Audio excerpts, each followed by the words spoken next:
What up, Facebook? It's your boys here with Elevating Man. Another session with the fellas, man. We got a star-studded crew here tonight with me. Right below, man, I want to introduce our special guest first, Mr. Sam Black. Man, I'm gonna let you introduce yourself to the audience, man. Tell them a little bit about yourself. Yeah, I'm just your every ordinary random guy like that trying to get along with other gentlemen and trying to get this thing turned around. I was just perusing the internet and I saw some gentlemen talking and I wanted to engage into the conversation. I do have a platform. So I think it's good that we collaborate together to really get solutions and more than just clicks. Love it. To my right is the Fit Pastor, aka Mike Patton. What's happening, Captain? How's everybody doing? Good to see you. So blessed and honored to be amongst such astute brothers that is forward and their objective is to elevate the mindset, the mind, body, and soul. So happy to be here. Yeah. And right below him, we got Coach G. It's my favorite coach, of course. What's up, man? What's going on? What's up, fellas? Man. My brother's another mother, man. I'm loving it being here again tonight. Good to see Yes, y'all. sir. Yes, sir. Good to see you. So before we get started, Facebook, please do me a favor. Like, share, and jump in the comments, man. I look, the comments the last 2 weeks have been live, man. I promise they have been so live, man. So we appreciate you guys interacting with us. We hope that as we pull different pieces out of the conversation, that you guys appreciate being a part of it, because that definitely allows us to kind of expand our thought process when we get comments from you guys. It allows us to expand the conversation as well. Thanksgiving's coming up. Hey, have a great time with your families. Matter of fact, before we jump into the conversation, let's just do one little piece of what everybody's thankful for. So I'm gonna start. Dude, I am thankful for my brethren, man. I will tell you that there's definitely been some low points for me in 2024, but I've never felt like I was down because I always had my brethren to lift me up, man, and then my family on top of that. So, I'm thankful for people, man. You know what I'm saying? We're our greatest resource, and so I'm thankful for people. Mike P, man, why don't you tell us what you're thankful for, bro? I am grateful and I'm thankful for God looking beyond my faults and seeing my needs. And I'm still here. And I'm thankful for him allowing me and giving me the opportunity to share beyond myself, being in a state at this point in time of humility, and now bring up things now that I've fallen, now to make things better so I can stand. I'm so thankful for these brothers that are around me, that I look up to, that I gravitate to, that feed into me so I can now help to feed others better. I'm so thankful. I'm thankful for my family. I'm thankful for what God has blessed me with. I love it, man. And, hey, I don't know why you trying to be so humble. If y'all ain't seen it yet, go to this man's Facebook page. He's squatting like a thousand, 100 million pounds, man. And, you know what I'm saying? Hey, he out there embarrassing us, man. He out there embarrassing us. No. Coach G, man, talk to him, man. Coach G, talk to him. Man, that's a loaded question for me because I would say I spent 30 years building a life that I was very proud of and then lost it. 2018 to 2022, 34-year marriage ends in divorce. Lose both my parents a year and a half apart. 2 big major businesses that I owned gone 3-4 months apart from each other. All my friends, spiritual sons, 3 spiritual sons murdered here in Kansas City. Spiritual son number 3 dies in my arms. I lost everything, including my mind. All I wanted to do was die. So I sit here today in 2024, thankful that I'm here. I'm in my right mind, and all the things that I lost, the Lord is in his infinite wisdom and his grace and his mercy is restoring. The businesses are coming back. I'm remarried, regaining relationship with my sons that I was estranged with. Business is great. Ministry is about to pop. So I mean, loaded question for me, man. I'm so thankful. So thankful. I love it. I love it, man. Sam, man, talk to him. Uh, I'm thankful for direction. Um, this been this year's been like really I guess the word would be revelation of sorts. I mean, like it's a whole lot of things that's being thrown at us at one time. So I'm glad that I'm able to stay in the midst of all that and not lose myself in all the stuff that's going on. And it's actually more like confirmation that I'm going in the right direction. So now I'm thankful for direction. Now I just got to do my part. Yes, sir. I love that, brother. Yes, sir. Yes, sir. Yo, look, man, we got AB in the comments, man. I already know that he gonna keep the comments live. My boy Melvin. Hey man, Melvin stays tuned in and locked in, man. You know what I'm saying? He is definitely an ambassador for elevating men, man. So we salute you, brother. Thankful for you and all you have helped us with as far as engaging the community at large. So we appreciate you. Man, last week, we had some very powerful comments. And Sam came in on the back end and just he started a whole nother show. Sam started a whole nother show, man. It was so cool.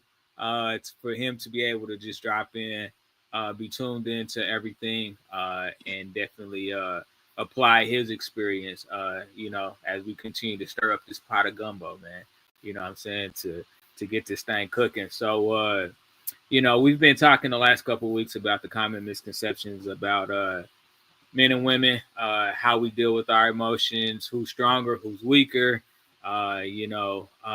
There was one interesting question that we didn't get to attack last week. And so I will start off with this. This will be interesting. Coach G, I'm gonna start with you. Which species is more trustworthy, male or female? You muted. Take yourself off mute. I'm like, oh my God, that's a loaded question. Yeah. More trustworthy? Yeah. You can blame AL for that question too. Oh yeah, of course. Of course. I gotta say, and I know I'm gonna get hate from the women here, but I gotta say men because I wanna say women are so much more creative than we are. They can scheme. I'm learning, when I got divorced and started dating, I'm like, man, I thought men run game, but women can run game and scheme on a level that we can't even comprehend. So I don't know. Short version, I got to chew on that for a minute, but short answer would be I'd say men are more trustworthy because I just don't think we can be deceptive and lie like a woman can. I'm gonna get into that, but okay. It's all good, baby. Mike P, talk to him, man. Who's more trustworthy, men or women? Well, first of all, it depends upon who trusts God. Okay, talk to me. Now, here's the point that possibly that can edify and elevate someone. What God puts together, let no man put asunder. No thing. God has not put everyone together, for we're motivated by flesh. For Paul says, for in my body lies no good thing. And so we're led more by the body than we are with the mind. And so now with the mind, we have not that relationship where we're evenly yoked with the person that we with, because now we go into more of the flesh desire than we are the spiritual desire. And when you put the flesh before now the spirit, who's on first? Remember that joke called Who's on First and Who's on Second? It doesn't matter. And I don't think that now it's a point where it's man or woman. Now, women tend to be more loyal, I believe, than a man, because man is now led by what is beneath his belt more than what's in his head. I believe that women are more driven with the heart, more so than what's between the panties of their lines behind their girdle. And so I think the point that I would say, it depends upon now the character of the man. But do we stay along with the person long enough to even understand what character, integrity really is? Can we define that within ourselves as men? Have we been men of character? Have we been men of integrity? Have we been men of a wherewithal that now we can now have a revival and now regurgitate the things that we have done that we know we shouldn't have done? And so a lot of times we pass this thing like in the Garden of Genesis, and okay, well, it was that woman that beguiled me. He didn't take responsibility for himself. When are we going to start taking responsibilities for ourselves instead of playing the blame game? So I think that situation can be somewhat looked upon as the now perception of our own selves. And that's really a hard question to really answer and give a definitive answer. I think it's more apropos towards now how a person has lived their life. I mean, that's why I asked you, because I get to ask the questions tonight. I ain't got to answer none of them. Well, I can't wait to hear Sam, because look at him chewing. I can't wait to hear this. I see. So, Sam, before I jump to you, we have a comment from someone on YouTube. It says, painlessly truthful. Wow, that's a hell of a name. By nature, men want to believe that women are, so it's easier to play on us. And because you are believed to be weak, to be the weaker species, you don't see it coming. So speak to that, Sam. Speak to that comment, if you may, please, sir. Oh, so wait a minute. I'm sorry. Read the comment again. I'm sorry. I'm gonna put it up here for you. Okay. It says, by nature, men want to believe that it's the woman that's. I'm going to assume that they're saying that the woman is more trustworthy, and so yeah, yeah. I got you. So this is what I'm gonna say. The answer to the question is neither.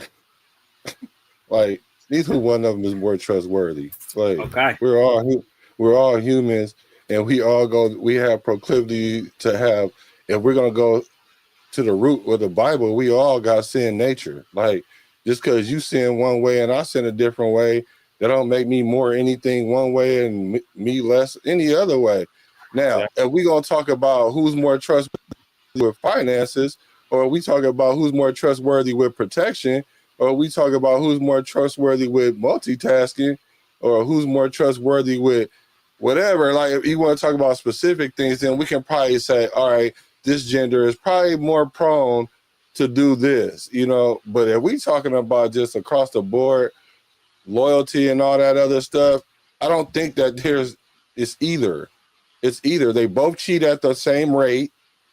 I mean, whether it's 5.1 and 5.8, it don't matter, or 6. Yeah. It don't matter. They cheat at the same rate. So I'm gonna say neither. Like, we get into the slippery slope conversation when we start comparing. Because my whole thing last week is we need to stop comparing. What we need to do is identify, this is what this does, this is what this does, and we want a solution to something.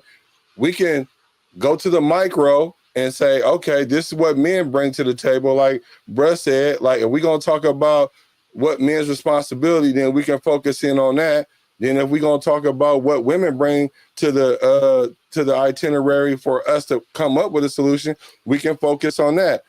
Instead of being like, well, let's just not talk about that and let's talk about what men need to do, because the solution relies on both sides of the equation. Absolutely. Can I ask my brother a question? Can I ask him a question? Sure. Between the two, who would you call the most likely to be a predator, a man or a woman? A predator? Yes. Ooh, that's a dirty word there. What kind of predator are you talking about? You know what I'm saying. No, Are you talking about like a sexual predator? No. A person that wants to obtain more than just one thing, and they have a plethora of many different things that they have, a cachet, a backup. In case this doesn't work, I'll have this, I'll have this, or I'll bro. have that. I see what you're saying. See, That's a predator. I don't. I wish we could be more. You got man. so now I see where you're going with that question. I think that, okay. but see, that's gonna go back to what Coach G talked about. You know what I'm saying? We like to assume that as men we're just these super sharp creatures that are impenetrable.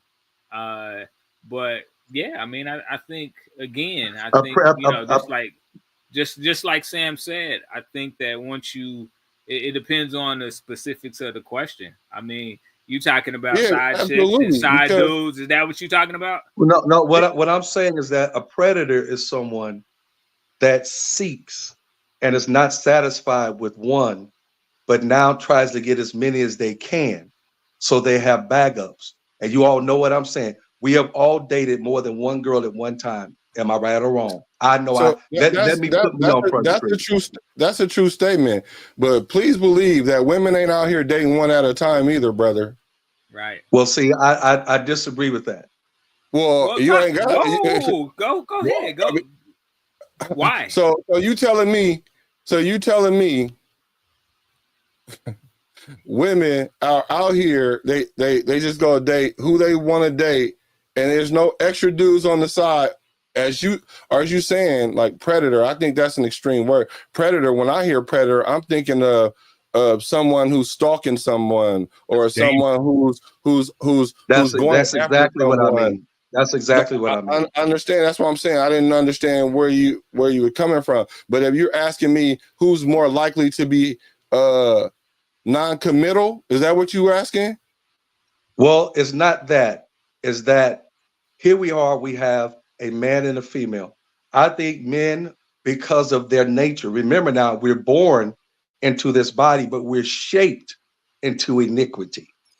Okay, that's first of all. Now, here's a point that when men go out, they have the wandering eye because now they're led by the flesh, and now they see things. And if it doesn't measure, if this person I'm with doesn't measure up to now what satisfies me, because I've had so many before that, I become a predator because I've had one and I've had two or three. Now I want something that's better or to match the one that I have. So now we become predators because we're never satisfied with the one, because with the one comes from the flesh, or it comes from money, or it becomes from status.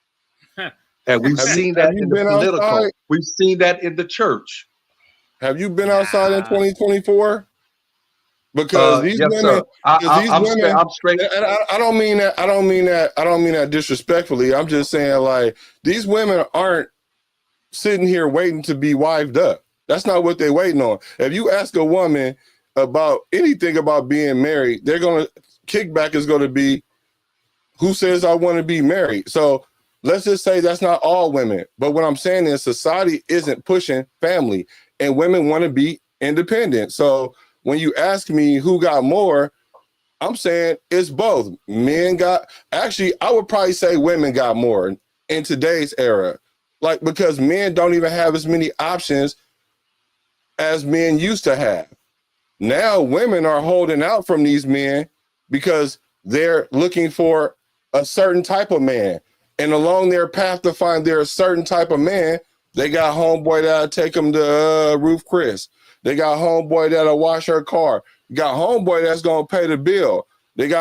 She might not be sleeping with all of them, but she definitely got options. Men ain't walking around here doing that.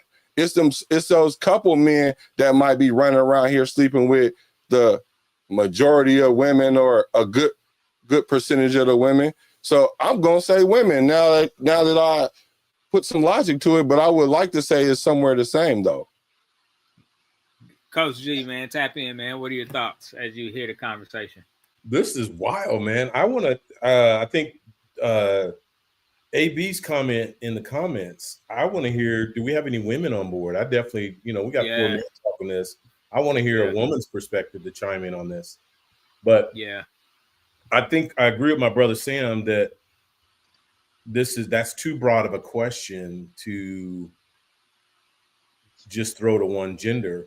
The more I've chewed on this, and you have to be specific in the category that you're going to break that down, because in some categories a man's going to lead in that category, and other ones women are going to lead. Some it might even be equal. So I think that's too Agreed. broad of a point. So then the question to you, Coach, would be, who has the most self-control?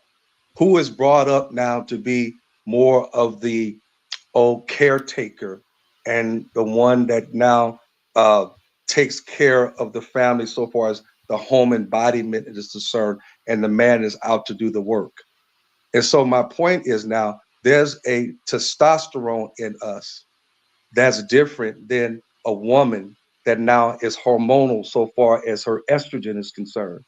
And so men are more apt now to be looked up on as a person that seeks after a female, as opposed a woman does not want to be looked upon as a hoe. A man does not mind being called a hoe, but a woman does, because it discredits her femininity. I Am I disagree right? with Am I that. right or Well, wrong? I'm just putting it out there. No. I'm just hey, I'm just putting it out No. there. I'm just putting it out there. Hey, now, no, and I think that's maybe a societal perception. I think, but if you ask me, hey, Lauren, are you a hoe? No, I'm not. Like that's actually offensive to me, Right. because I wasn't. You know what I'm saying? I mean, I was around men from both sides. I saw the players, and then I saw some husbands. And so, but no, even if you said that to me in my younger years, I think I would still be offended. Because that's not how I personally wanted to be perceived. Now, if there's some other guys who thought that was a term of endearment, to me that really being older now, it's a sign of immaturity, if we're being honest, to want to be classified in that realm. And I I think, before we go down a super slippery slope, because we probably treaded down it 2 weeks ago, but I think one of the things that we have to do, right, is we have to take these misconceptions and we have to begin to really kind of break them down, right? Because, like Sam said, society is not focused on the nuclear family or a family in general. I don't care what type of family you're talking about. Like, you hear it in the music, you hear it everywhere. You know what I'm saying? I did this by myself. Nothing great is ever done alone, ever, period. No questions asked. So anybody that utters that is wrong. Like, they're lying, But that machismo and that bravado, whether it's male or female, is wanting to put that out into the atmosphere. But if you really cornered some of these artists or some of these people and said, okay, show me specifically how you did this entire operation by yourself. Talk to me about it. You find out real quick that everybody's lying, or men or women more trustworthy. They all lie. Yeah, but can I respond to that? Absolutely. Okay, how many of you now? I don't mind being transparent, because you don't have a heaven to take me or a hell to send me. Okay, I want to be transparent. All right. Yeah. There's a word called narcissism. Yes. Okay, and self-aggrandizement. Yes. And a person that is a narcissistic mindset does not have discipline within themselves. In my world, okay, I had a stronghold because my environment was different than the norm. I'm around these bodybuilding women. I'm around all these stars and different people, from the Lakers, from football players and all that, doing the things of the environment that I was in. So yes, I was one, until God delivered me from that stronghold. You were what? And from the stronghold of chasing women like that, being a hoe. Oh, okay. I'm sorry. Go ahead. I'm being specific. Okay, Right. that's why I know God is real, because He is the deliverer, and He was my doctor in my sick room. And I had to Okay. be delivered. But first of all, I had to recognize what I was in order now to become better than I know that I could be. And the way God wanted me to be. It's my relationship with Him, not what you think about me, but what God thinks about me. That began to be my intimacy. And so I had to now admit, confess, and repent. And now that stronghold left me. Now, even though I may have a thought, I don't act upon that emotion. And so we're talking about emotions and sensitivities. Okay. Okay. I wasn't sensitive to how she felt. I wanted to get now what I wanted in the moment. Based off of what? I want you to go deeper. I want you to go Okay. deeper there. Based You don't upon my mind. sexual Before you, gratification. Based Oh, upon wait, my wait, wait, sexual. wait, wait, wait. Go ahead, Sam. yeah, Wait, before you go before deeper, you go take ahead. it to 12 feet, let me see if I can handle 6 feet real quick. Oh, I'm with you. Cause all right, because a couple things kind of, we got to be careful about you. Okay, first of all, that battle that you talking about the battle of the flesh, right? Yeah. That's what it sounds like. We talking about the battle of the flesh, right? That has to do with emotions. Yeah. Mhm. So I think we all got to go through that in this spiritual battle when it comes to God and everything. Especially if men, we're talking specifically men. Men, you definitely got to go through that, right? And No, you don't have to go through that. I'm going My when I father say didn't go through that. Let what him finish, and then what I'll I let mean you what I respond mean back. by what I mean. Well, I dare to say most men got to go through that, like the battle of the flesh, like seeing women and wanting to be able to do what they want with them that they shouldn't be doing. I would think that majority of men go through that. And so I think that's something that we all do. Now, when we say narcissistic, we got to be very careful about using these terms because, first of all, just clinically, there's only like 10% of people that's narcissistic. But we throw this word around like 90% of the people are narcissistic. You might have a narcissistic trait. There might be things that you do are narcissistic, but that doesn't make you a narcissist. And when we sit there and use that and we turn people certain things, then we start treating them in ways that's not even necessarily appropriate. So so when you say that, okay, we're being narcissists, I could take that with a grain of salt and be like, yeah, I agree. We're selfish. We don't care about the woman's feelings. What I used to say, the number one rule was run straight through them. I mean, like, I get it, right? And as you get older, you understand that's immature. And so you don't react to that so much. I don't know if it's so much about your emotions, but your emotions do drive you to make certain decisions.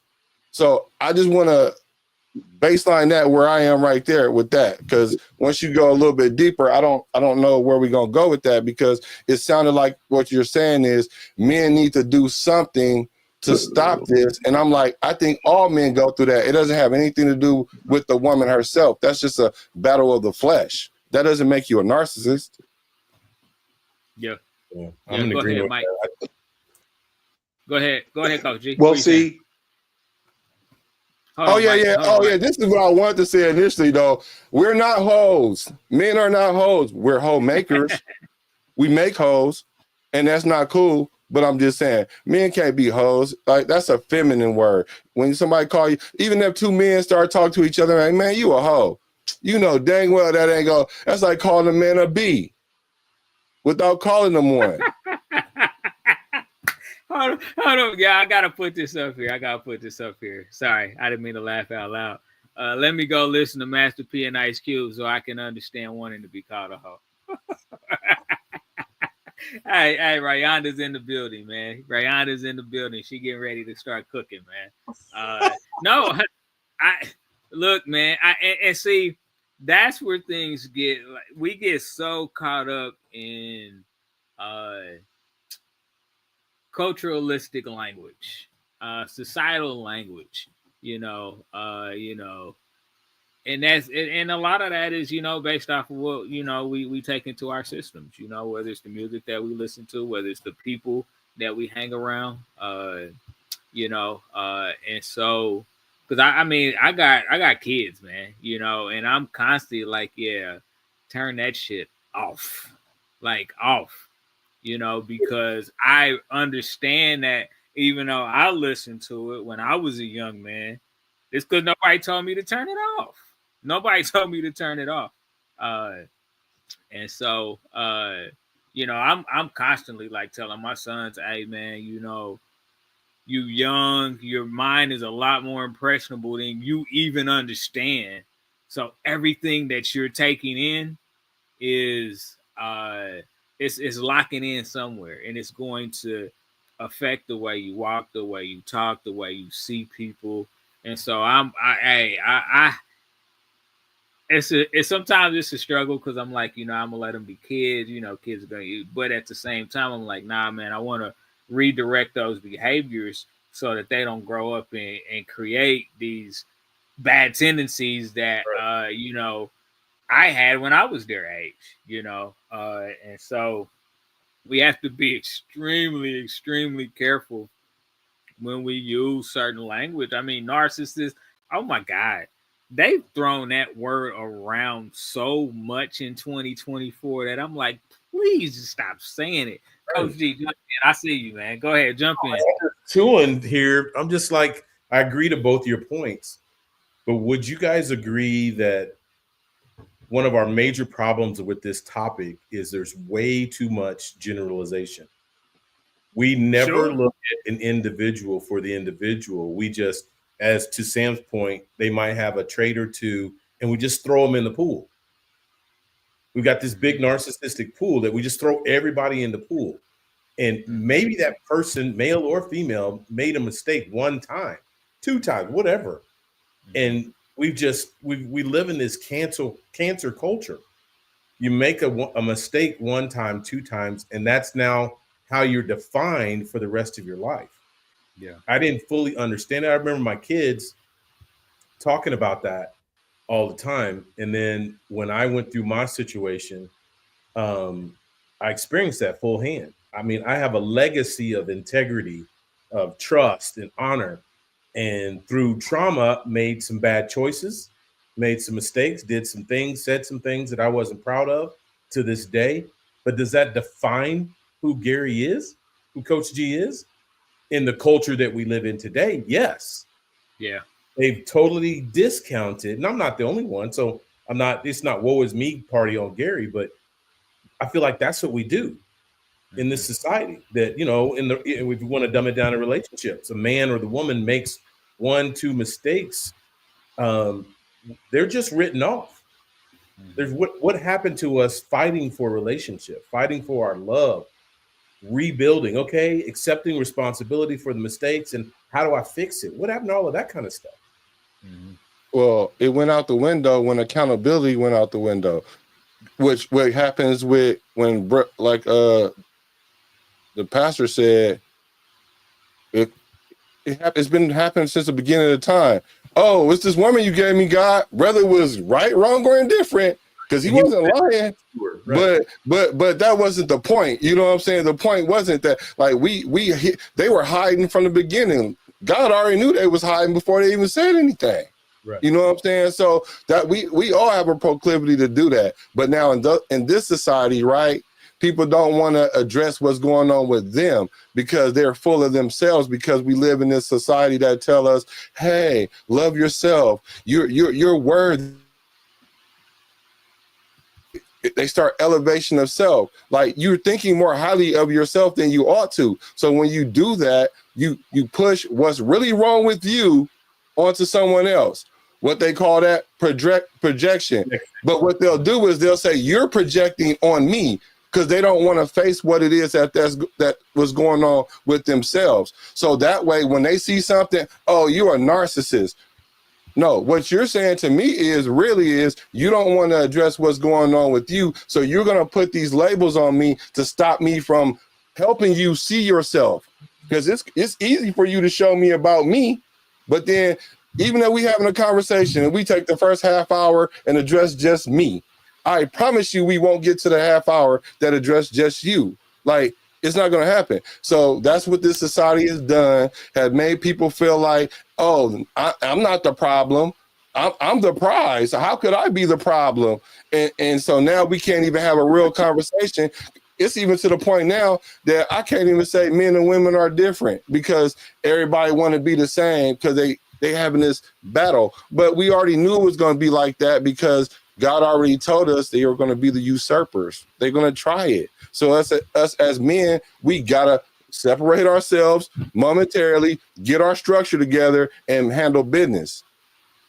I'm agreeing with that. Woo! Hey man, mic drop, mic drop.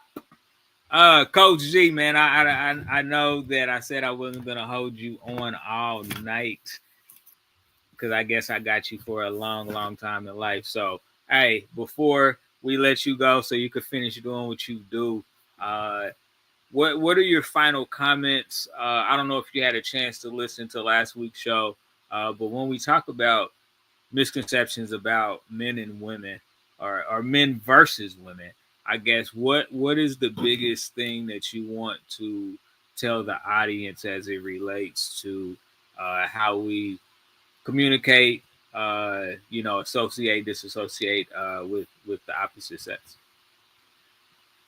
Man, that's a lot there, bro. But you guys know my word in 2024 has been alignment.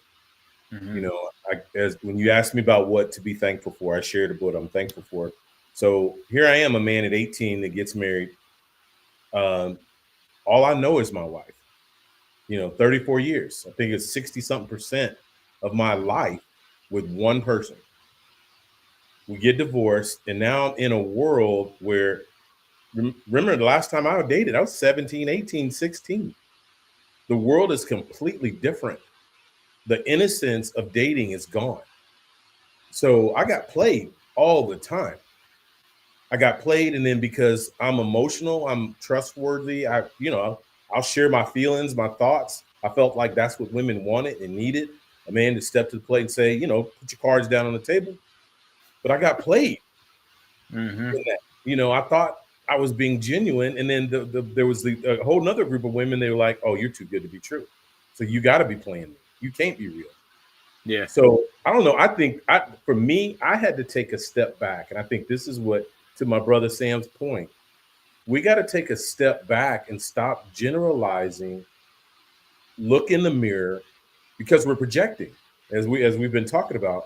Look in the mirror and fix self.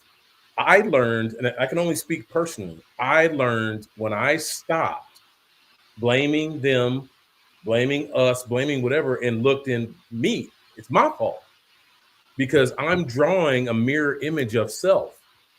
And if self is jacked up, messed up, I'm going to draw a female that's messed up and jacked up.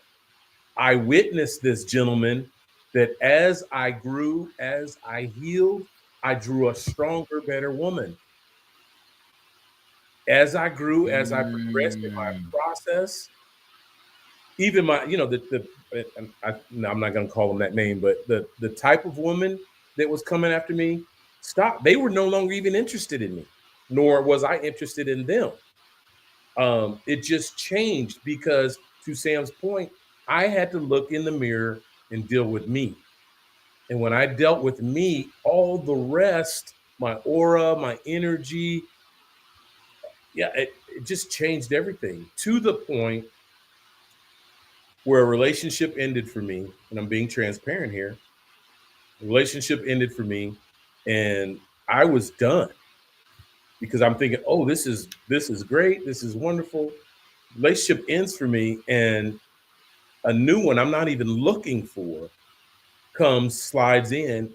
And because of the experience, the change and the growth, I'm able to step right into that with no fear, without doubt, without walls, without all these safeguards, because I knew it was real. Real recognizes real. Lie recognizes lie. I was able to step right into that and have an unfiltered, unwalled up, real, authentic relationship that included communication, support, love, alignment, communication, all these things that we have yet to talk about, gentlemen. We're talking about all this other side stuff. Those are the key components of a great relationship.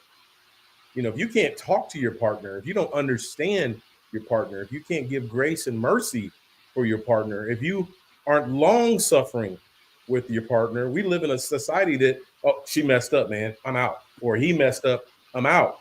So you're in a relationship in every couple months. When what happened to us digging in and diving in and fixing what was broken, it's easier to do that than to go jump into something brand new. So Yeah. dudes, bros, that's my solution. That's what worked for me. That led me to my wife, and I got to stand on that. I mean, it worked for me. I'm not, and I know that came directly from the hand of God, and He's not a respecter of persons. And I think the outline that He gave to me was for me, but I think that works for everybody else too. If you apply Did it you to get remarried? already did, sir. Yeah. See, so here we that's so That's a whole other topic, though, that's the whole because we're talking about issue. being outside the context of marriage, when a lot of the things that should be happening in the context of marriage. So I'm sorry, Sam. No, because what you're saying is very important because, like, a lot of times we throw all these theories out there. There's a lot of theories out there how to get to where you came from. Like, you've been through it all. You went through 30-some years of idealism. That crumbled. You built it built back up to the point where you were able to trust the process and the Lord again to do it again. So it's easy for me to sit here and say what I think is the route, right? Even if I'm right, it's easy for me to say that. But you've been through the route, done it, and know that works. And so what I'm saying is the route is narrow, y'all. There's not 1,000 ways to do this. Because the way bruh got there is this. Like you said, take a step back, because that's when it's you and God. Because if you know what's going on with you and God, everything else that come at you, you're going to handle it in such a way that you're going to repel some things. Even if those things do come to you, you're not going to spend the time or the energy or even pay attention to it to even give it life to even be around you. So it's going to fall off. And then when you see things that are very germane to what you're trying to do, then it's easy for you to commit to it. If it don't work, okay, Lord, just me and you again. So what we got going on the agenda next? What you want me to do? Oh, okay, cool. So now you are in a whole different, this is what I'm hearing you say. This is what I'm hearing you say. I've never been married. I've been heartbroken like I was married before, or what I thought was like I was married before. So I'm just regurgitating what you're saying for those from never been married to the man that's done it all already.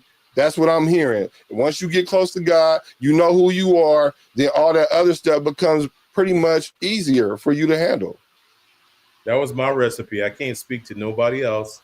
That's the way for me. I had to redo me, relearn me, reconnect with Abba Father, and then it all just channeled. The alignment just dropped from relationship to business to ministry. Fitness, everything in my life changed. It all started with me looking in the mirror and fixing me, reloving me, finding out I spent 30 years being what my wife wanted me to be, my children, ministry, my parents, everybody else. And in all of that, I lost me. How many of us can say that? We do that as men all the time. All of us. Yeah. But we've got to slow down and look in the mirror and say, who are you, Sam? Who are you, Lauren? Who are you, Big Unc? Who are you really? And get to the core of that. Once you get to the core of that, and then reconnecting with the Lord was my next step. Lord, who do you say I am? And then once I funneled into that, and I was like, my desire is for relationship. You know that. You built me. You know I want my wife. And then, to Sam's point, the women I was looking at just dropped. I'm like, nope. Look over here. Nope. Over here. Nope. And when the right one came, I knew instantly. Yeah. I like her too, man. So yeah. God hooked you up, bro. God hooked you up, bro. That's good. Yes, That's sir. good. Yes, sir, man. Hey, man, dude. Thank you so much for before you leaving for dropping that gem right there, man. Because they needed to hear that, man. Hey, happy Thanksgiving to you. Send my regards to the missus. I got a pack man. because we're headed to San Diego, our first trip as a married couple. Oh, that's what's up. Okay. So Okay. excited. All right, man. All right, man. Get some snacks, man. Good road snacks, man. Gotta have them. Love y'all. Man, get some All right, man. Pedialyte. I holler, man. I holler.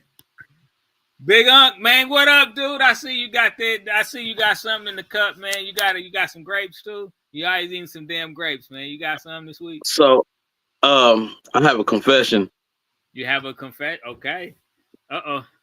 I'm painlessly truthful.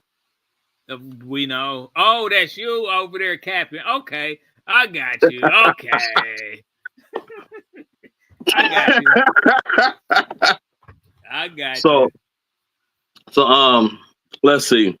Man, my guy, Sam Black, I haven't had the opportunity to meet you or speak with you, but you was touching on everything that I was trying to race to drop in the comments before you would say something about it.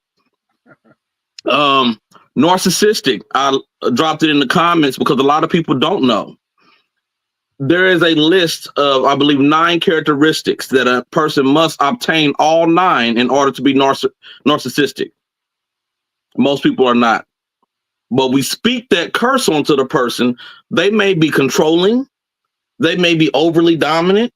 They may be self-aggrandized. But if they don't hold all 9, they're not narcissistic. They just have some flaws. They're a skewed person, but they're not the monster that social media has taken this label and thrown everywhere, just like slinging mud across the room, everywhere but the canvas. My God, Lauren, you spoke to somewhat of the same effect where you was touching on how we've lost words and we've lost the correct usage of them. And you was hinting towards independent. And I put it in the comments that independent is a false word. It's a fake word. Nothing is independent. Nothing stands on its own or stands alone. I commented towards the whole thing, and I really was hoping someone was going to really gravitate and touch on it. But it's in the comments. A hoe is a tool. And a hoe is a tool that is used to break ground in order to prepare or prep to sow seed in order to gain. Pimps used women to the point it was like using a hoe. You could send that woman out there to break ground so that you could receive a harvest on a seed that you never sowed. In slavery, our women unfortunately learned, and men, hello, homosexuality, to a culture that did not have it, that it was more profitable or safer to be the hoe to the master, and then you would be able to have some extent of protecting your offspring versus accepting the struggle of the situation of that day. But we've graduated to this day to where prostitution culture is very real. And now there's no one holding the reins of the hoe, of the tool that's being used to break ground to receive a harvest of a seed that was never sown by that person. Yeah, I picked all of that up. I picked all of that up. Great analogy and way to again utilize language effectively and properly, right? If I may, and I digress. Yeah. Sam Black, I would just like to say that yes, it was Paul that said that I've become all things to all men so that some men might be saved. But then it was also Christ that came before Paul and said that, yes, you have great faith because you're able to touch Didymus, the wounds in my hands, because you're able to physically see because you walked with me. And although, James, you didn't believe until after I died, although I was your brother, he said, greater are those that will have faith that did not see me, that were not able to walk with me. I do not take anything away from my brother, Coach G's testimony, for it is great in its totality. But it does not mean that I had to be the pimp in order to be the pastor. It does not mean that I had to be a hoe in order to be an evangelist. What we realize is that Satan, what he does is he takes the gifts that were given to you, gifts given without repentance, and he will extort the gift. And that's usually where your sin lies, your sin of expertise. You don't have to successfully reach the end in order for me to tell you that this is not the way. An alcoholic can sit outside the liquor store all day and tell you, hey, man, you don't want to buy that R&R. You might be better with some of that privilege over there. You might not want to even indulge, sir, because it ain't going to end well for you. He hasn't come out of his struggle, but he's still able to give words of wisdom from his knowledge, because knowledge is what you live through. Wisdom is information you obtain without having to endure the struggle. Okay. So what I want to make sure I'm hearing is you saying you don't necessarily have to go through the battle to be victorious, like, so to speak. You don't have to be the one that go through the depths of it in order for it to be you don't have to be the victim to be the victor. Because I think that's what you're saying, like, generally. Yeah. That's skimming the surface. That's taking the cream off the top and never getting to the milk. That's what I want to do, because I want to make sure I go down the right road before I say what I'm going to say. Because what it's also saying, in that same sense, if we follow it all the way through, I'm not remarried yet, but I do know that the way to get there, I do understand that there was things I had to address within myself. Me coming to this realization also made me realize that although the Bible says that those that accept Christ become a new creature, but all things are passed away. I'm like, hold on, but I'm just now becoming a new creature, and I accepted you way back then. But hold on, did I really accept you? Can I even trust myself? Oh, okay, I got you. All right, so this is the thing with what I get from what you're saying. Yeah, ideally you would want to watch someone else go through something, and then you be able to learn from it. But being that we lived in the sin nature that we do, we're always going to sin, no matter what. Even if we think we walk the finest line, we're sinning. We got sins we don't even know about. So I just packed that to the side to say, all right, God used a lot of broken people to get his message across. And I think that's because, so that way, when they got to where they got to, they know it wasn't them, because left to their own vices, they already know what they are: murderers, stealers, thieves, whoremongers, all the negative things that they say in the Bible, they know on their own, including Peter and Paul and all of them. So that way they can't witness the glory of God unless they know how sinful they are. So, and how I would equate that to what Coach went through is this. Yes, you went through that. You thought you were doing it the right way, but the glory go to me, because now you know for sure what you're seeing is not you, because you did what you thought was right and you still got an outcome that you did not foresee. Now, let's do it my way and see how it happens. And that's the path that he's on right now. And so for us is to watch that and say, okay, let's draw wisdom from that, so we don't necessarily have to go through all of that. Because what I would take from what he was saying is, you don't have to cater to your wife and your kids and your church and to everybody else. What you need to do is cater to the Lord, and then all those things will be encompassed. Yes. So the point that I was really pointing towards is when you made the comment and you said, oh, you're remarried now. So you've been through it, done the work, made the change, and now are successful. It's the truth, man, or lack thereof. And now you are successful in the change. So now I know for a fact, because you came out on the other end, that it's you.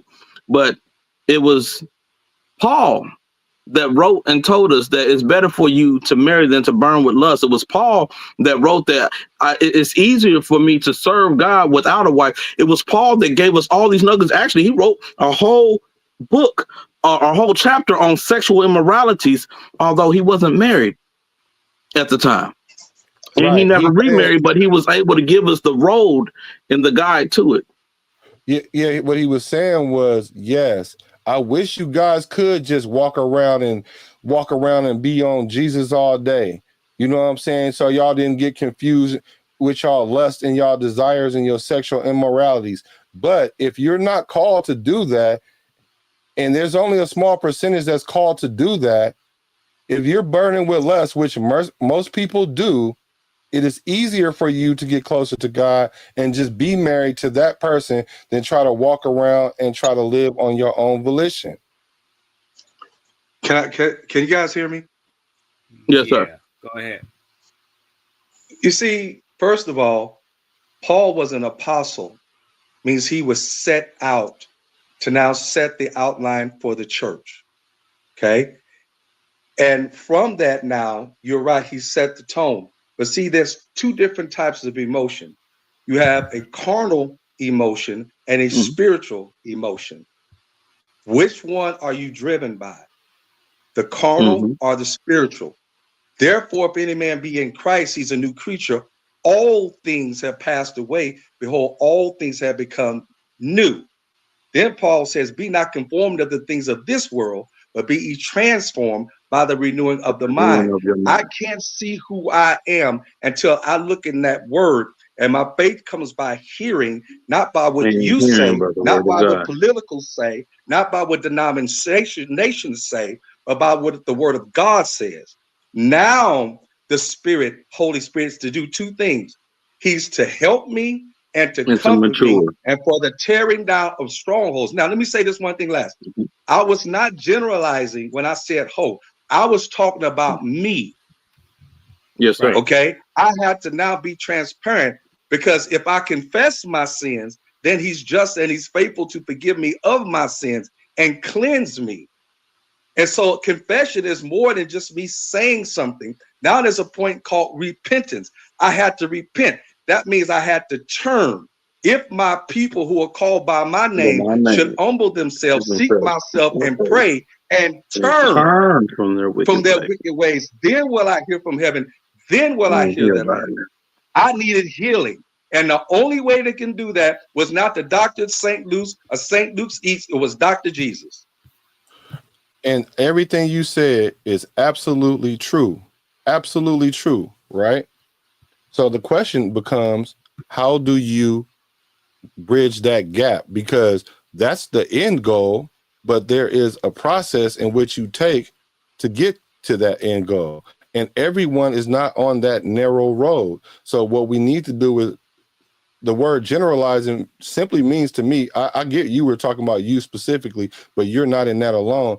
But we need to narrow it down to something very specific and then widen it, not go from wide to narrow, because a lot of people are not going to do what we're talking about. A lot of people aren't going to do what you just said. A lot of people can't even discern what you just said, because you, for one, got to have the Holy Spirit in you to even understand what you're talking about, because that's a foreign concept to some people. Even for those that do understand, that is a trial and tribulation and peak and valley of its own. And that's where that faith comes in, that you're going to come out on the other side victorious.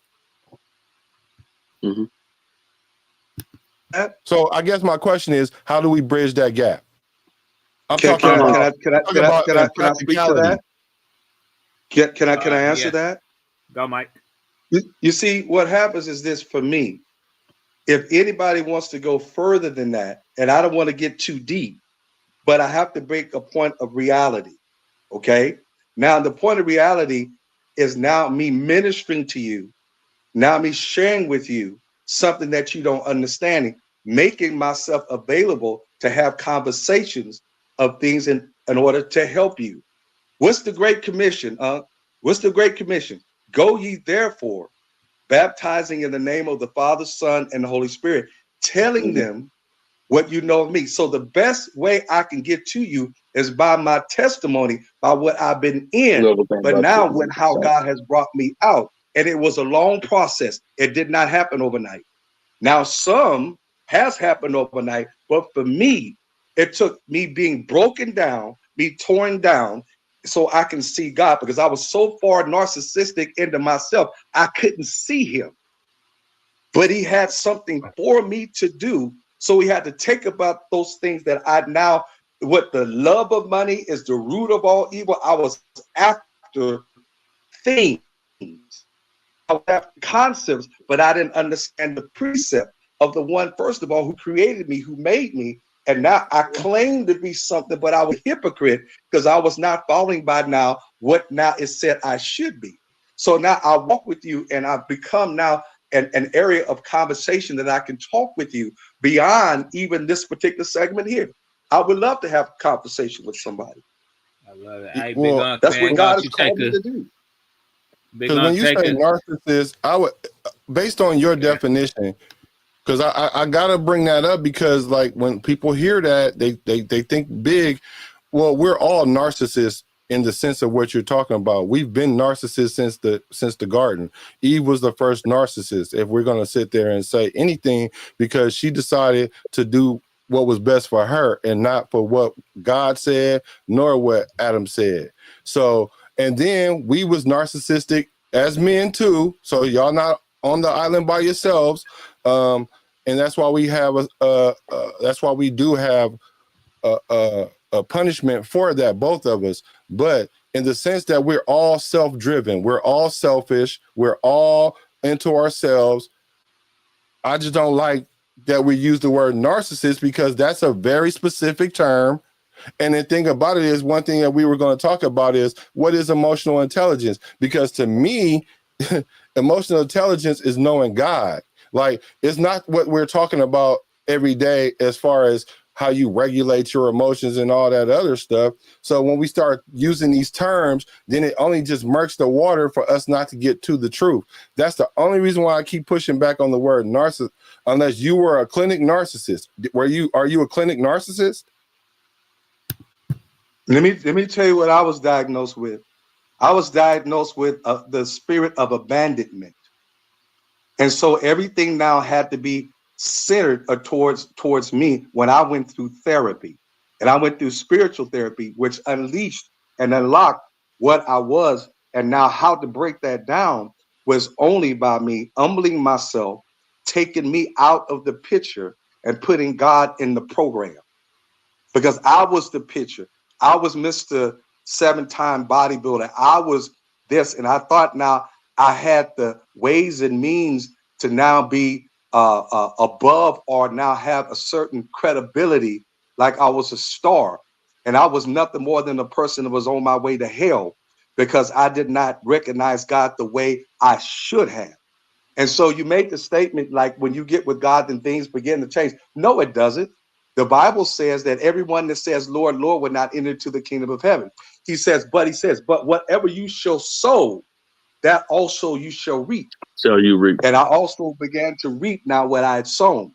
God broke me down, and I'm so thankful for deliverance. I'm so thankful that I yielded to him. And people that love me stood by me, even though I was down. A friend wants you to succeed, even though when you're on the losing end. And I had those that were around me, and I'm thankful. Big Unc, jump in there, man. Put your grape juice down. Okay, so I would just like to steer this conversation. Actually, we need to go ahead and take an offering. We've had a mighty Bible study here tonight. Drop the cash app. Oh my God. Ikobati, EDIE. That spells Eddie. I'm speaking in tongues for you. To the Mosquito Kickstarter Honda. Listen, we've had a great Bible study, but to veer it back to the direction of the topic of the show, Battle of the Sexes, there is a question I would actually like to ask. Okay. Because it seems like we've dove into this conversation to where we're getting down to the roots of it.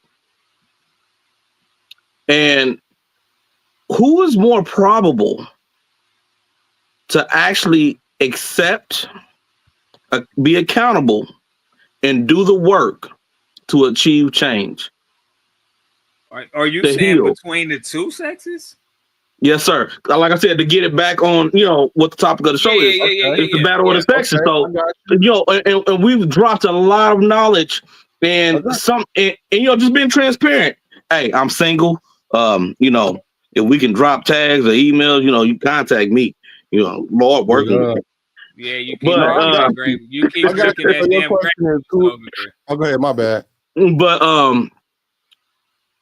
These are the things that I always hear. I'm currently dating. Anyone curious? Is I'm healing. I'm working on myself. I just got out of a relationship. I'm trying to stay focused. I'm reaching some goals. I'm focusing on my family.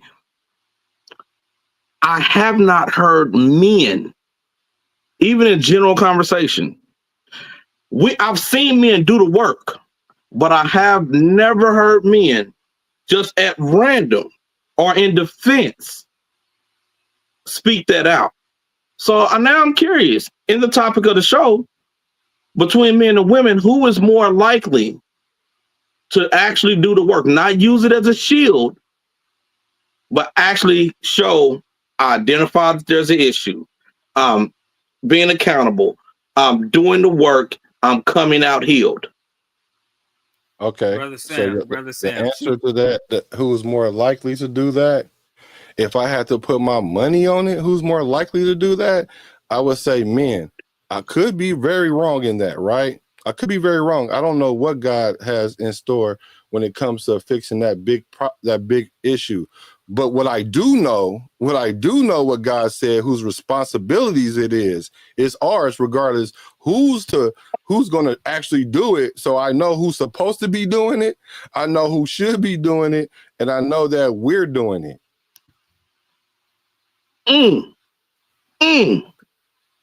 Hold on. We can't hear Mike. And he got a paragraph. Come on. Yeah. When he made Adam, he made Adam to do what? Have a dominion. Right. Hey, speak. Okay. Speak, Lord. And what he did, he says, now, whatever you shall bring to me on this earth that I've created, that it shall be. But it is not good for man to be alone. Let us make him a help meet.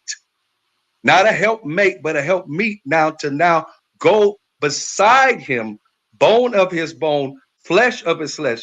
The first admonition and now point of the order of all these trees you shall eat of, but if you eat of this tree, you shall surely die, was given to Adam before Eve and we got here.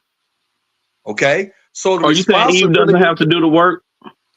No. Man is supposed to be the leader of the home. That's the institution of marriage. But see, everybody's not going out. Like you said, you wanted to date. Everybody's motive operandi isn't to get married. It's to get hooked up to see what she's like. But say it ain't so. But do we talk to God first? He that findeth himself a wife findeth himself a good thing and is in favor for the Lord. I'm not thinking about the Lord when I was out chasing, right? I was thinking about myself, which made me narcissistic. So but we was calling on the Lord. Hold on. I want to dive just a smidge. Ryanda asks not whose responsibility. The question is who. So she's going. Amen for direction. She's going back to the question that Big Unc asked. Basically, no, I answered that not first. Whose responsibility? No, you did. I wanted to keep Mike on that trajectory. Oh, right? Okay. Just because our conversations often steer back to the Garden of Eden because that was the basis of what our place of knowledge is, right? And so, but I want to. But see, brother Leon, we're Leron. I'm sorry. It's Lauren. Jab slapped me about Lauren. Listen, flesh and blood has not revealed that name to you, Bishop. I got you. But see, we're talking about two different things. One, we're talking about dating, and the Bible doesn't talk about dating; it talks about courting in the Old Testament. Number two, it's talking about marriage. So now we have to differentiate because now, if you're married, the man is supposed to be the head of that home. What if you're single? Who does the work? Men or women? Working towards what? Like being identifying that you have issues, being accountable to your issues and to the damage you've done to others, and then actually doing the work and coming out healed. Who's more likely, men or women? First of all, less Men. God builds a house, then your labors are in vain. If God Men. ain't building that house, now a But person that's spiritually minded is but now going let's to see. but what if somebody's not spiritually minded though? I don't want to take your testimony away, but I also don't want to disconnect from people that aren't where you are, right? Because there's a lot more people that aren't where you are that a lot of what you're saying is going over their heads Right. because they're not spiritually connected, right? Bless And your so Afrocentric soul. yeah, and so and I think and I tell you what's interesting about where we're kind of going, where we're saying that the answer to that question is men. So Ryan to ask a question, which we have to speak to. So if we're more apt to be the ones that are doing the work, is it because we're more emotional, we're more broken?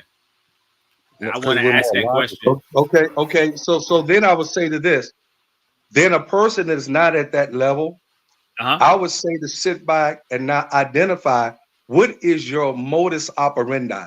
What is your motive? What do What's you want? operandi? So now it's a situation. Who am I? Where did I come from? And now identifying myself so I know what to give, when to give, and now what I want to receive. But see, a lot of times we run into a situation we don't even understand ourselves. So we don't know Hmm. what to give. So our That part. our emotions are like from a rock to a hard place. That part Okay. right there. Okay. Man. Okay. That part right there. I Okay. think Can, I can think I? what we've continued to do in the last 3 weeks, right? The last 3 weeks, our conversations have come back to knowledge of self. Whether we're talking about men or we're talking about women, whether we're talking about emotions, whatever we have talked about, we have come back to knowledge of self is where the healing begins, right?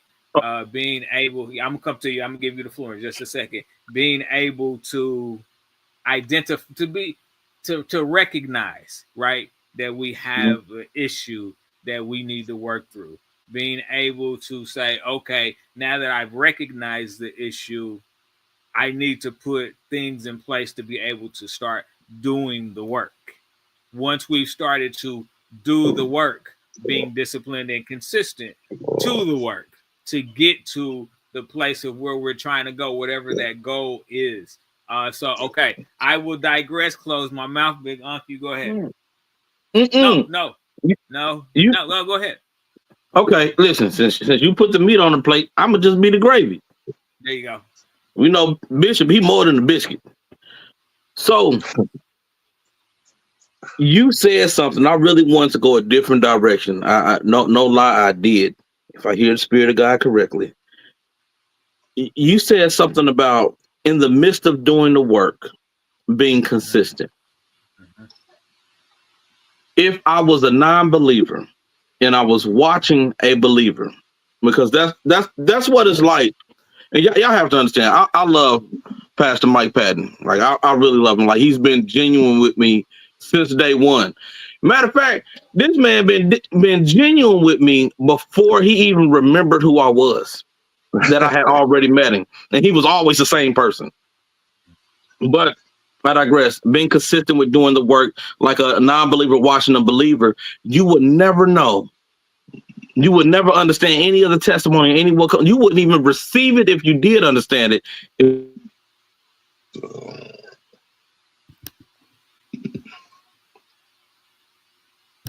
That I'm muted. Okay. So the thing that I want to point out is that men, by nature, we are conquerors. Even if that means conquering yourself. Women by nature are nurturers. Even if that means nurturing yourself. Okay. The issue when raising a child that we have, because we have to realize that our emotions and all that makes up who we are, that's our personal baby. That's your baby that you will always carry. You always take care of, because can't nobody take care of it the way you can.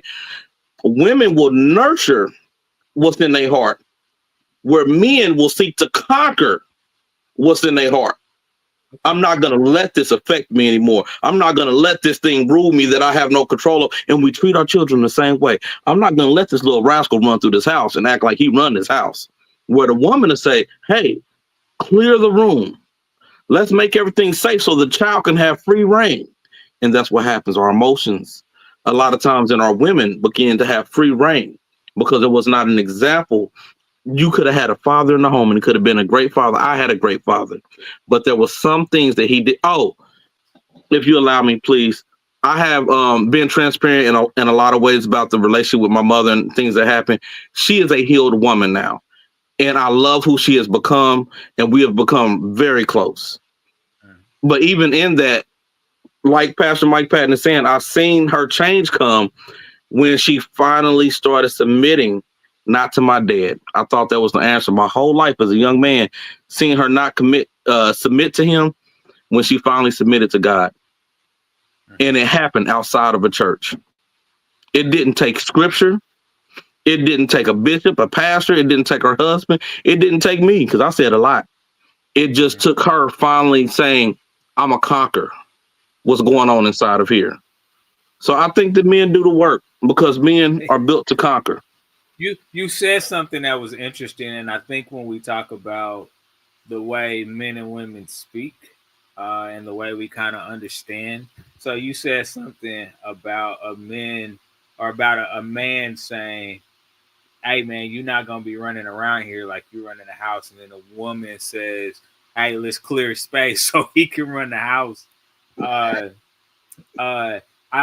would, in my journey of being married, right, I would challenge your statement to say maybe the woman's thought process is more of let's clear the room so this young man has an opportunity to discover, right?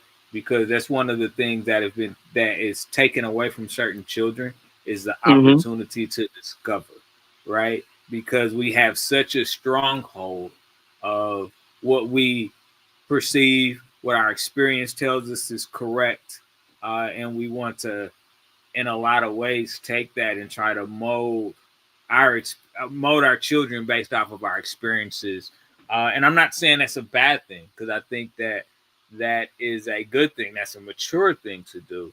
But I also think we have to be careful that we don't take our fears and also use those fears to govern. Right. Yes. There you go. Man, Lauren, you are in the book, bro. I get most of my revelation. I hate being this way. I get it from God. I'm not a book reader. I love reading articles. I need that straight to the point. God gave me the rest. I'll cite things that came out of books that I've never read. When I got saved, I decided to start breeding dogs, and I started learning how that related to raising children. There's a statistic. This is a documented fact. Fact is something that is not able to be argued. Okay. Children come out with genius level intellect, but after being told no so many times, we think we're telling them, no, put that down. No, don't touch that. No, don't say that. No, don't hit me. But what we have done is actually trained the child to stop thinking. We trained the child to stop growing. So even in what you're saying, it is still a nurturing aspect to say, clear the room, let the child discover who they are. Where the father, even in parenting, is still love, but we're conquering the wildness of the child.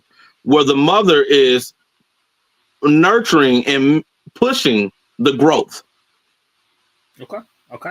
I like All it. right. I like the thought process. I don't agree with that at all. Actually, You talking? Okay, I love it. I don't agree. I agree with the premise of what you're saying, right? Because the premise of what saying is, if you allow a kid to discover things, and then they'll be able to express their genius level that you called it, intellect. And what I would say is, like, humans, amongst all animals, their gestation period is a lot longer. Mhm. Like babies can't. There's a lot of animals where babies can protect themselves to some level of degree in the first year or two, or whatever. It takes them Mhm. about 7 years as humans for a baby to be able to really be autonomous. So when you put things in order as the man, as you should, Mhm. so this is a fine line. So follow me here. I'm gonna use the example of Lauren. He doesn't allow certain music, right? For the Right. simple fact that he knows, based on his experience, that you could be indoctrinated with some of that stuff. So if the Mhm. mother says, "Let me clear the room," and say, "Hey, Lauren, honey, okay, I agree with you, but let's let them listen to it just in the house." Now you're compromising something there, right? Now you can Mhm. compromise to a degree, right, as the leader of the household, but what you do is you give them free reign, just like God gives us quote unquote free will, but that's within the confines of the four corners of his book. No different than the man that's supposed to be the leader of the house. There should be four corners that everyone has free reign in, because you're not trying to control them, because God doesn't control us. God let us choose him. So we supposed to lead in the same fashion where, hey, yeah, you guys got free reign, quote unquote, but it's only up to a certain degree. And outside of that, you outside my will. And so now you're on your own. And then whatever the consequences is, then you have to deal with said consequence. Now, I Okay. really want to go back into Rayonda, because what she was saying is, let's group it together since last week. Um, we were Oh, saying the she question did was, cut you out. Yeah, go ahead. the question is, who is supposed to do the work? Men are Mhm. supposed to do the work because they're more logical. You don't solve solutions, you don't solve issues and problems with emotion. You don't, right? That's why we're the leaders, because we're logic based or logic prioritized. I'm not saying we don't have emotions or anything like that, because, like I said last week, there is no way that you can't have emotion. I mean, that's why Right. you have the True. amygdala. The amygdala helps you process your emotion. And in the brain, the amygdala does different things for women in their emotion, and it does different things to men, because men are more prone to jump in front. If somebody started shooting in the building, men are going to jump in front of the women and children. Women are not going to jump in front No, I'm of pushing them on the men. floor. Yeah, they're gonna jump on the floor or over on a kid, because of their processes. Now, when I say it said men are more emotional, yeah, in today's era, men are more emotional because they've been told that their logic base is wrong. They've been told that we have this patriarchy that is trying to control women, and so we don't want you to be like that. We want you to be more emotive or emote like us. And the thing is, that's what the whole issue is. But that's not the correct order. The correct order is, it's God, man, woman, child. That means God spiritual, man logic, women emotional. Now the thing is, they all have a benefit because they're complementary parts. It's like a lug and a lug nut. We both can't do the same thing. One is not more important than the other. You know what I'm saying? You need both of them for it to work cohesively. But men are more logical now, and we need to back off of that and start saying, hey, there's nothing wrong with being logical. We can't, as men, keep on responding emotionally, because we don't respond to emotion well. Like we're aggressive. So we need to understand, say, hey, let's chill out, and then let's be able to have effective communication, and then try to work our way out from that way. So that way we don't have to be emotionally driven as men. Gotcha. Mm, I I'm, got my man. I got my man AB. Hey, We B. I had to bring him to the forefront, man. he He was was in the vexed. comments too. I seen He him. was in, yeah, he was in the comments saying, man, y'all tripping, y'all tripping. Nah, I'm playing. AB, man, talk The to dick him, man. comment about the man battling his dick and becoming a masturbator. I missed that in the comments. I would like AB, go elaboration. ahead. No. Hey. AB, go ahead, baby. So I think I've forgotten how this whole conversation started out, but it had something to do with who lies more, men or women. Mm-hmm. Mm-hmm. And based on how I interpreted everything that I heard, I would say men lie far more than women, because lying is not necessarily just specifically saying that person did it, it wasn't me. Lying is also diversion. Lying is redirection. Lying is not answering the question. Lying is blaming. Lying is not taking responsibility. Lying is not being present, but thinking, but making people think you are. Lying is a whole lot of other stuff other than just pointing the finger at somebody else, knowing that you did it. And I've been hearing a lot of finger pointing tonight, especially when it talks about the responsibility of the man. And the last question, Sam, I loved what you were saying about responsibility. I think you were addressing what Ryanda said. But the question, I think, was when Big Unc said, who is more responsible or something like that? And you used the word, who's more likely? Who's more likely to be responsible? And you used a word that says supposed to, or supposed, as in he's supposed to be the more responsible. Just because he's supposed to be, the question was, who is? Mm-hmm. And if he were the second in command, according to God, according to the order, there's a strong possibility that after 400 years of landing on this continent, we wouldn't be having this same conversation, because for some reason, that conversation between God and him is missing its mark. It's missing his mark. No matter how many times we examine it, no matter how many times we read about it, no matter how many times we talk about it, it's missing its mark, because we're getting further and further away from family. We're getting further and further away from self. We're getting further and further away from the point of an original conversation. That's what men do, because we don't necessarily have the answer, because we never heard it in the first place. So now we blame her. Okay. No, well, I'm not in the blaming in the sense of No. Forgive me. I wasn't saying that you were blaming. No. I don't think you were saying I was. I'm just saying in general, because what you're saying has a lot of merit, because there is a lot of finger pointing, and so when we have these conversations, it's easy to get caught up in the, well, what are you doing? Well, what are you doing?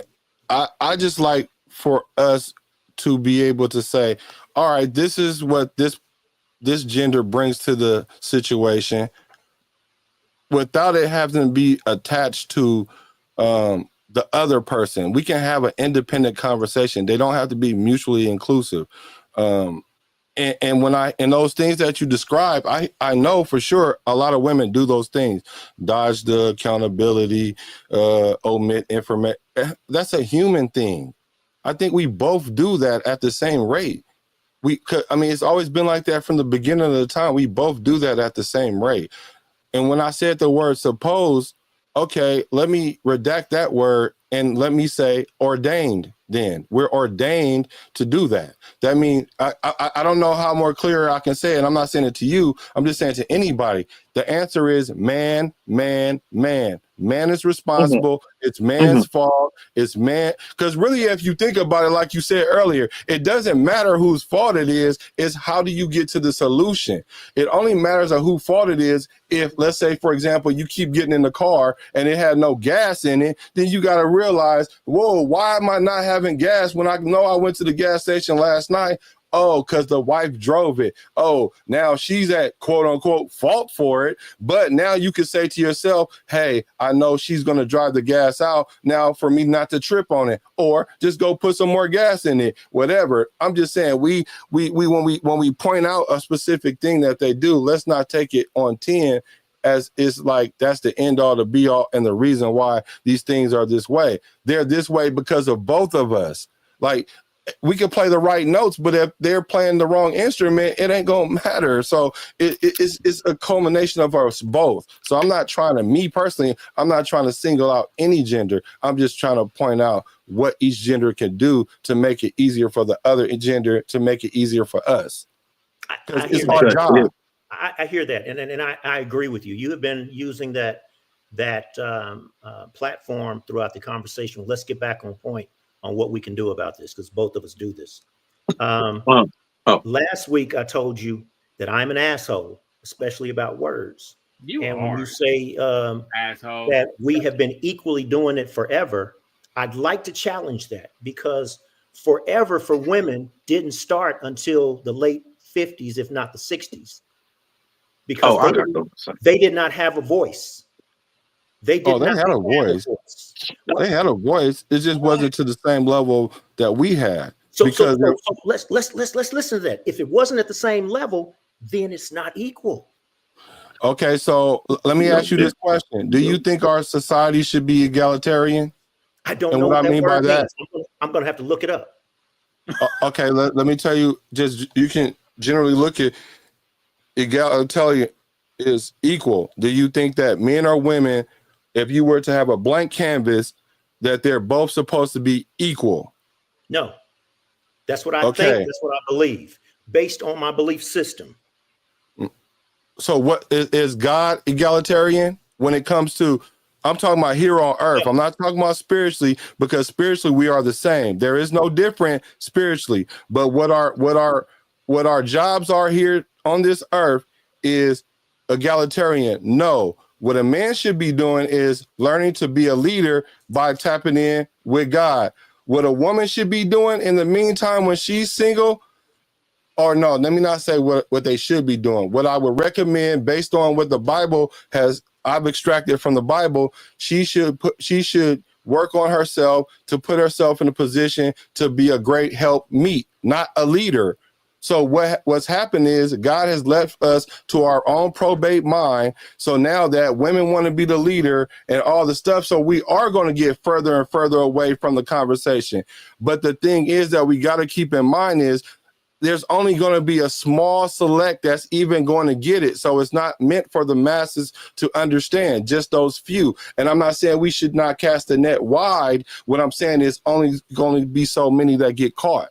Okay, so you said women want to be the leader. Remember, asshole here. We had a poll a long time ago in a few conversations about women. Do you want to be the leader in this relationship? They said no. And they said, hell no. We're looking for. Of course they don't want to be. No. Of course they don't want to be. But why do you think? But why do you want to be? Because they were not made to be. They want to be because the responsibility has to get done. So they have to want the responsibility of feeding the children and taking care of the household because he ain't there. So would you agree that also what you're saying is true? They innately do not want to be innately because they already know they've tried it and it's too much work. Why you think that they crashing out right now at high rates? They understand that they don't want that. But also with that being said, God also said that as punishment, since you let this woman go out there and do these things, she's going to always try to usurp you. She's always going to try to be the leader. She's always going to try to take your authority. So with that being said, being that is a dynamic, that's what I mean by women want to take the lead, because the whole independent era thing helped push the usurpation. Now, do they really deep down inside want that? No. What they want is men to stand up, be close to God, and direct them in the way that God have us intended to lead them, just like God leads us. Yes, I think you said. Hold on. I think you said God said because you let that woman do something, usurp you. Was that something what you said or something like that? I said because you allowed the woman. Because you allowed the woman. So let me ask you this. Who neglected or gave up or moved out of his role first? Uh, Because Who you allowed. moved out of their He's role talking to the man. first? He's talking to the man. The, Because the, you allowed. the woman moved out of her role first. hold on, please. Hey, Okay, hey, look, okay. look, wait. Well, can I tell you wait, why I say that? Wait. Because No. I will mute all of your mics. Hang on. I will be every mic around. King Kong ain't got nothing. Oh, I'm sorry, guys. Yeah. No. You're good. Look. All right, everybody except for me, because I'm just enjoying all of this. I want everybody except for me to provide final commentary yes, sir. before that happens. Ryanda, I need you to clear your schedule. I need you to be on the show next week. Boom. Yes, sir. Boom. Most definitely. Boom. All right. Let's start with Big Unc. Big Unc, final comment, sir. You should have put me last. He said, I will mute every last one of your mics.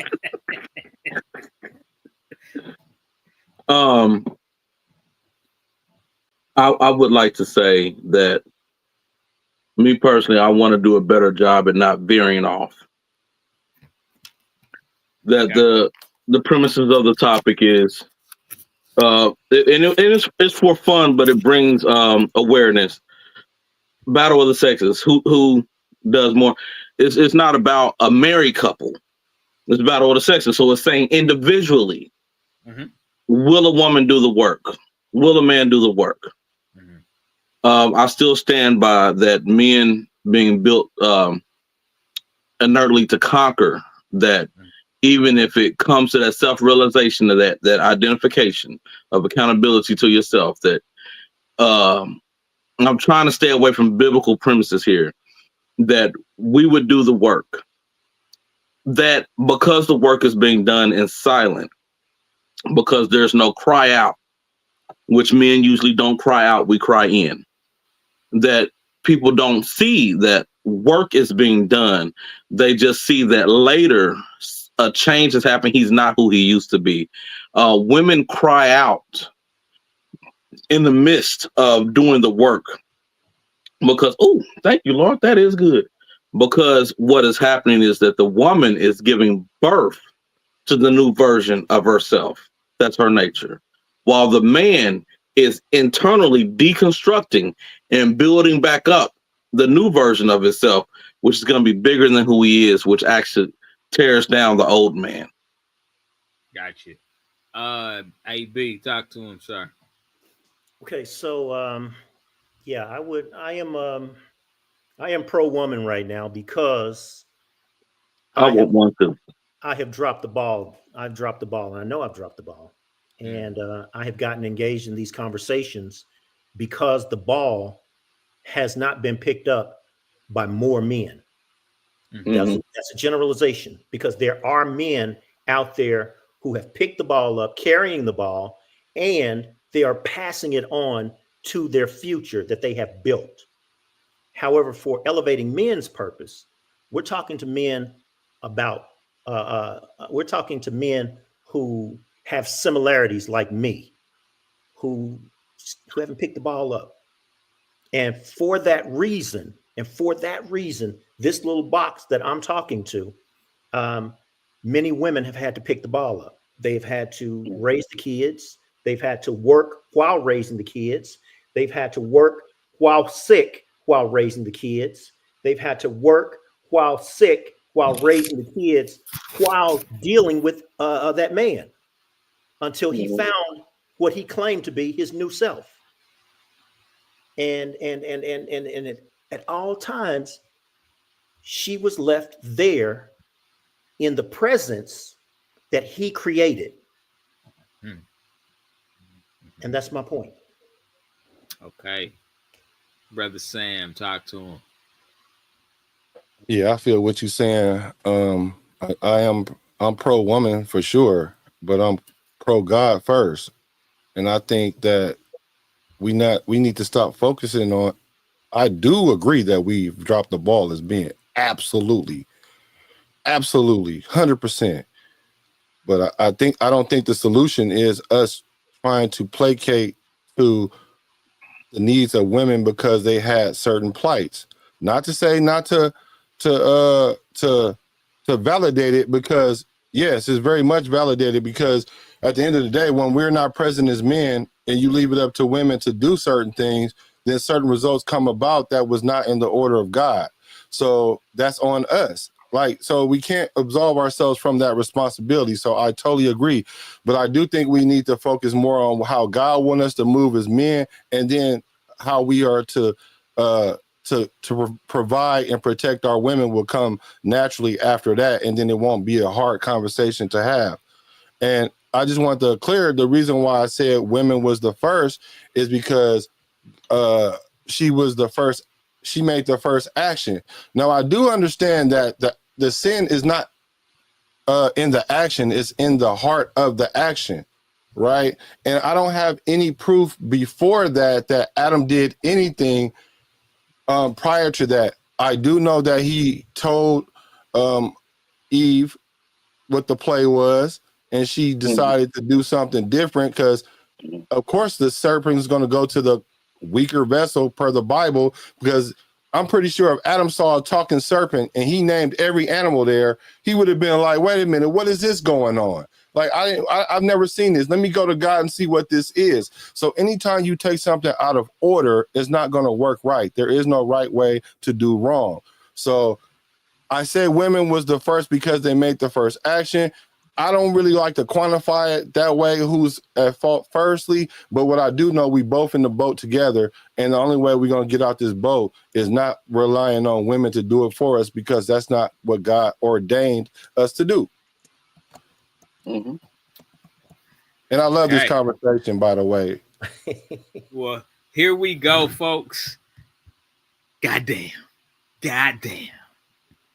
What a conversation. What a conversation, man. We have heard so many different takes and views from all the brothers except for one of the main ones, man. He's a little under the weather tonight, so he couldn't be with us, but I know he'll be ready to be back next week. Fellas, man, dude, shit, I am so honored to just have been able to sit here as a fly on the wall and listen, gather intel, learn how to become a stronger me through listening to y'all. It's a beautiful thing. One of the reasons why we're here, why we have these conversations, is because, iron sharpens iron. So, when you take the time to listen to somebody that can provide wisdom and knowledge and direction, right? It should be the precipice of, one of the things that we want to do in life. So I appreciate all five of y'all that just spoke gems and wisdom tonight. I think one of the things we can say is that we're all human. We're all flawed. We all have an opportunity to be better. We all have an opportunity to grow, to evolve into who God ordained us to become. If you want to use it from an earthly perspective, we all have an opportunity just to be a better freaking person, and so, look, next week, the recap is going to be amazing. That's all I have to say. We're going to have Miss Ryanda Hall. She will be a part of the panel. My man AL will be back, man. Y'all say a word of prayer for my man. You know what I'm saying? He's a little under the weather, but we're gonna bring him back. We're gonna bring him back over the weather, as God is giving us dominion over everything, right? Mm-hmm. Sam, dude, if you have an opportunity, please clear your schedule for at least one more week, man. We would love to have you back on the panel for one more week so we can kind of wrap things up. Big Unc, AB, Mike P, Coach G. Hey, we will all, I'm sure, in some capacity, have an opportunity to speak our piece. Provide a part of the solution, right? We are all here to be a part of the solution. Not one single one of us has all the answers, but collectively we can have the conversations and we can begin to put conclusions together that we can disseminate to the masses. And so let's continue to work. Let's continue to elevate, do what we do. Facebook, thank you so much for the comments. YouTube, thanks so much for the comments. Right. Like, share, go to YouTube, subscribe to Elevating Men. Join our Facebook page here, elevatingmen.com. So many things in 2025 is going to be fantastic. But last thing I'm gonna say, and then we're gonna go. Enjoy the holiday, whether it's with family, whether it's with just one person that you care about. Enjoy it. If you get full, you get fat, great. If you don't, great too.